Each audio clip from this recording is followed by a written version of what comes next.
Bonjour à tous et à toutes et bienvenue sur Encore un pas, le podcast qui parle de l'hyperphagie sans tabou.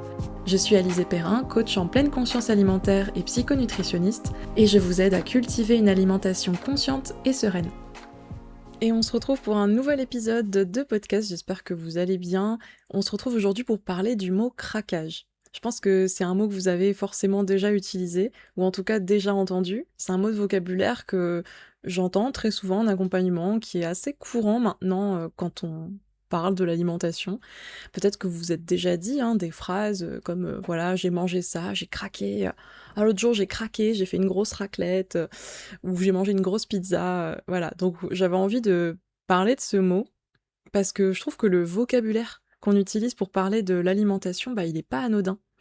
Et derrière ces mots, ce type de mots, se cachent souvent des choses plus complexes. Moi, j'aime pas spécialement le mot craquage, je pense que vous l'aurez deviné, parce que je trouve que c'est un mot qui est chargé de jugement. C'est un mot quand on l'utilise, c'est vraiment il y a une connotation péjorative, on n'est pas dans la bienveillance envers soi. C'est un mot qui suppose qu'en fait on a fait céder il y a un barrage qui a cédé, un barrage qui a sauté. Moi j'aime bien l'image du barrage avec l'alimentation. C'est-à-dire que jusqu'à présent, voilà, je maîtrisais le truc, je tenais mon alimentation, je tenais ma diète quoi, hein. J'avais de la volonté et puis, j'ai craqué, voilà, le barrage il a pété ou la cocotte minute elle a pété, faites l'image, prenez l'image que vous voulez, mais c'est vraiment ça en fait. Ça suppose que j'étais dans le contrôle et puis en gros, ah là j'ai fait n'importe quoi, j'ai fait quelque chose de «mal» entre guillemets. Et voilà, pour moi c'est cette valeur morale, qu'on met derrière, nos choix alimentaires qui est le véritable problème. Le mot craquage, mais il y en a plein d'autres, des mots de vocabulaire comme ça, mais voilà, ce mot-là dont on va parler aujourd'hui, je trouve qu'il va vraiment renforcer la culpabilité avec l'alimentation et cette mentalité un peu binaire quoi, ça c'est bien, ça c'est pas bien, qui entraîne un cercle vicieux, forcément que j'explique pas mal, au fil des épisodes. Si vous avez écouté d'autres épisodes, c'est vraiment le cercle vicieux de, voilà, c'est pas bien ce que j'ai mangé, donc je vais renforcer le contrôle et donc je vais encore plus perdre le contrôle finalement. Ça vous met vraiment dans un sentiment d'échec. Voilà, là j'ai bien mangé et là j'ai craqué et donc il faut que je me reprenne en main, du coup. Le mot craquage, ouais, il appartient vraiment à la culture des régimes, la diet culture. Et c'est marrant parce qu'il y a, je sais pas, des personnes qui sont pas forcément dans les régimes ou dans une relation troublée à la nourriture, plein de personnes vont se dire, par exemple, je sais pas, une personne qui mange du chocolat, elle va dire: «Voilà, j'ai mangé du chocolat». Et une personne qui, voilà, qui est à fond dans les régimes, ou qui a eu, des troubles alimentaires, ou qui a des troubles alimentaires, pour elle, c'est pas juste manger du chocolat. J'entends souvent, «J'ai mangé du chocolat, donc j'ai craqué». Enfin, j'ai mangé du chocolat, ouais, j'ai fait une boulette, quoi, j'ai fait un écart, c'est pas bien. Alors qu'à la base, c'est juste du chocolat. Mais la culture des régimes, elle est très forte pour aller, transformer un choix, un comportement alimentaire basique, normal, en une faute morale, quoi. Un truc comme si vous aviez commis un crime. C'est vraiment ça, je trouve que c'est ça, le ressenti qu'il y a derrière le mot craquage, c'est comme si vous aviez fait quelque chose de mal. Et moi, derrière le mot craquage, il y a plein de choses en fait qui se cachent, parce que beaucoup de personnes disent voilà, j'ai craqué, alors qu'en fait, elles ont juste mangé plus que prévu en termes de quantité. J'ai beaucoup de personnes aussi qui me disent j'ai fait un craquage parce que j'ai mangé sans avoir de faim physique, donc j'ai mangé par envie. Et ça, j'en parle beaucoup, j'en ai fait beaucoup de posts et de vidéos sur Instagram là il y a quelques semaines. En fait, la faim physique n'est pas un feu vert, pour manger et c'est tout à fait normal d'avoir des envies sans forcément avoir de faim physique. Ça veut pas dire que vous faites quelque chose de mal et je pense qu'il y a ouais, il y a une énorme croyance autour de ça et c'est là que j'entends le plus souvent le mot craquage. Comme si, ouais, la faim physique, c'était un feu vert et puis tout le reste, c'est feu rouge, il faut pas manger, quoi. J'entends aussi beaucoup des personnes qui parlent de craquage dès qu'il y a une certaine catégorie d'aliments qui va être consommée. Donc en gros, pour beaucoup de personnes, et peut-être que vous allez vous reconnaître là-dedans, il y a les aliments interdits, totalement interdits, ça c'est pas bien, faut pas que j'en mange, voilà. Il y a les aliments modérément autorisés, c'est-à-dire, bon alors ça, OK, je peux en manger, mais pas trop quand même, faut limiter la quantité, quoi. Si j'en mange un de temps en temps, ça va, sinon, je me sens coupable. Et les aliments donc complètement autorisés sans arrière-pensée. Et souvent, voilà, j'entends des personnes me dire: j'ai mangé, tel aliment, que c'est pas bien, j'ai craqué. Juste parce que c'était un certain aliment. Donc c'est même pas forcément, en fait, pour décrire une compulsion alimentaire que, des personnes me parlent de craquage. Parfois, c'est juste parce que c'est sorti d'un certain cadre et pas parce qu'il y a eu une perte de contrôle, quoi. Bon, après, il y a quand même des personnes qui me décrivent leur compulsion avec le mot craquage. Parfois, voilà, c'est vraiment pour dire: «J'ai craqué», dans le sens où j'ai perdu le contrôle, j'ai mangé des grosses quantités et voilà, et je ne savais plus m'arrêter avec la nourriture.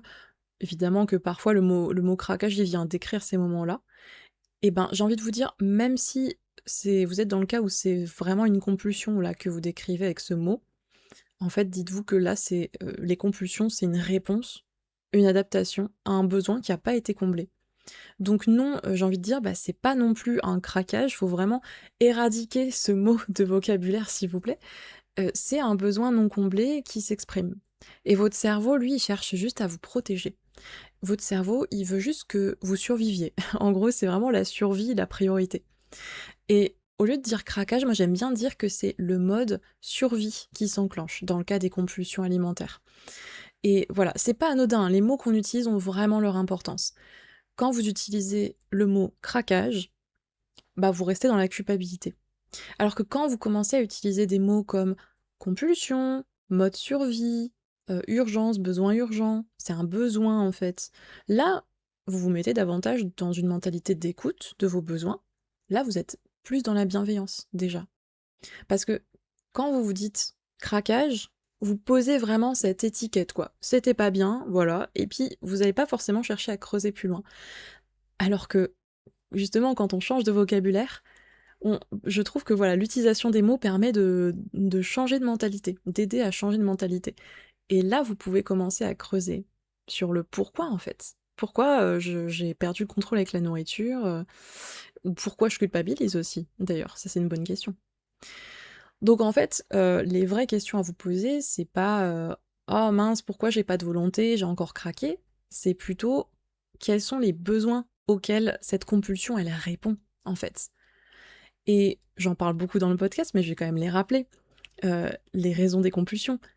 La première raison, c'est la restriction alimentaire. La première raison à l'urgence de manger comme ça, c'est ne pas manger assez en dehors de ces crises. C'est sauter des repas, c'est supprimer des catégories d'aliments, c'est, vouloir manger clean, manger, sain en permanence.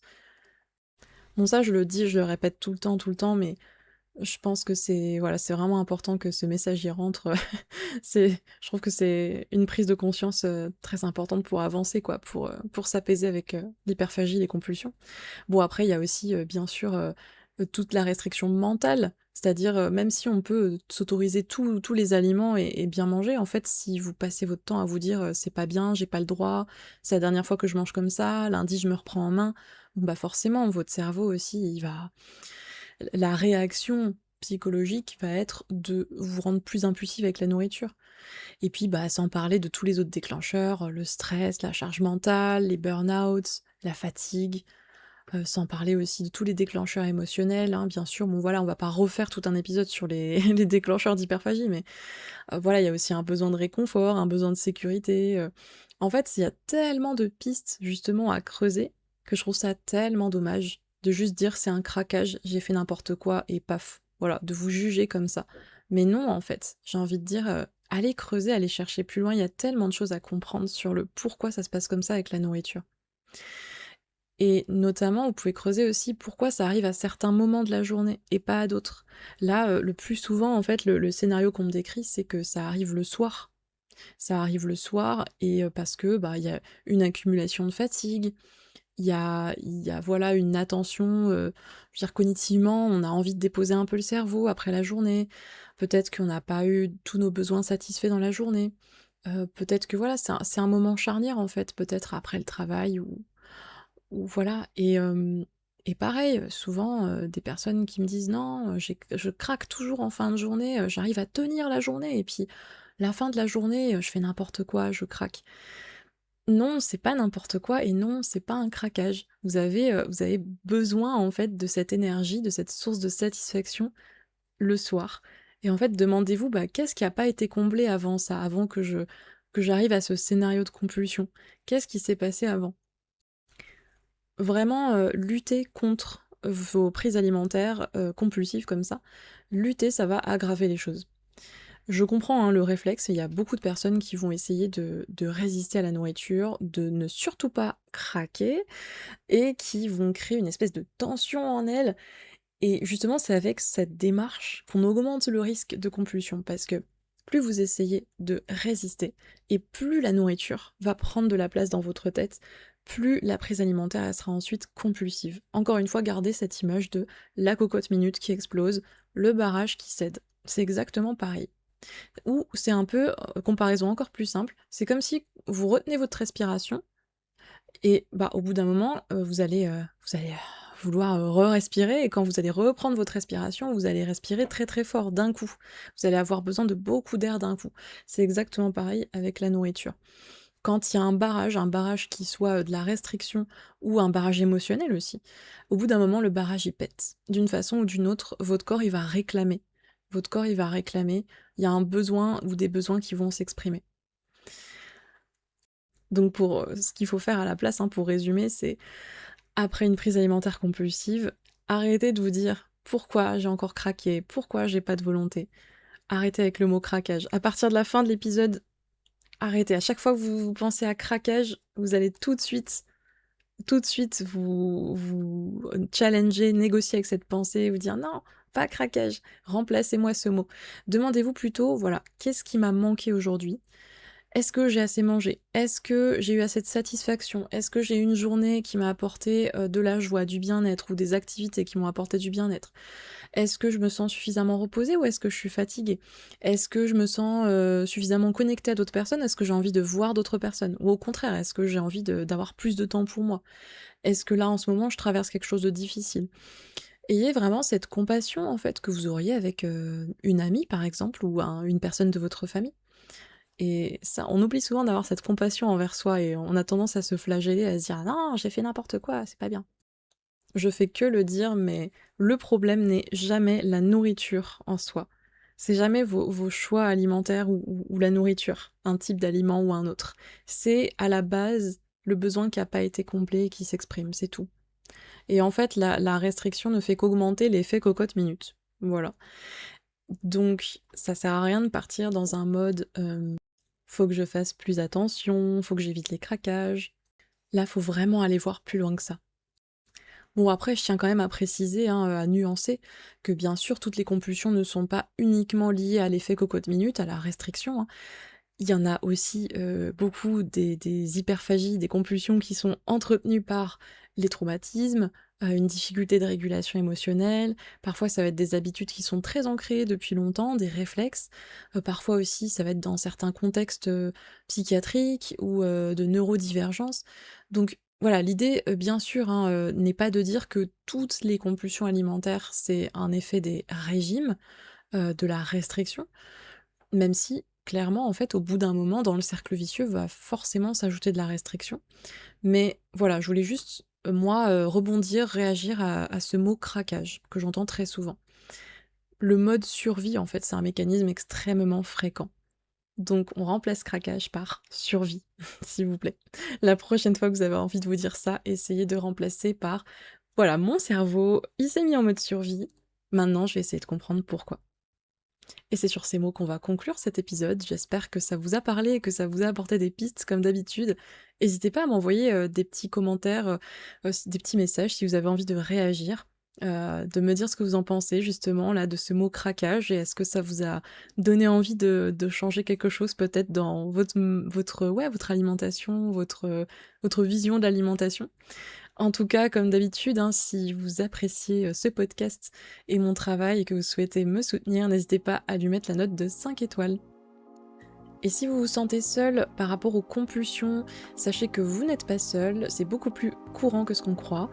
J'organise justement une retraite spéciale sur la thématique des compulsions, de l'hyperphagie, en octobre 2026, dans un lieu super chouette à la campagne. Vous trouverez toutes les informations dans le lien dans la description de l'épisode si jamais ça vous intéresse. Il y a encore 2 places disponibles. Je vous remercie pour votre écoute et je vous souhaite une très très belle journée. Je vous dis à bientôt pour le prochain épisode.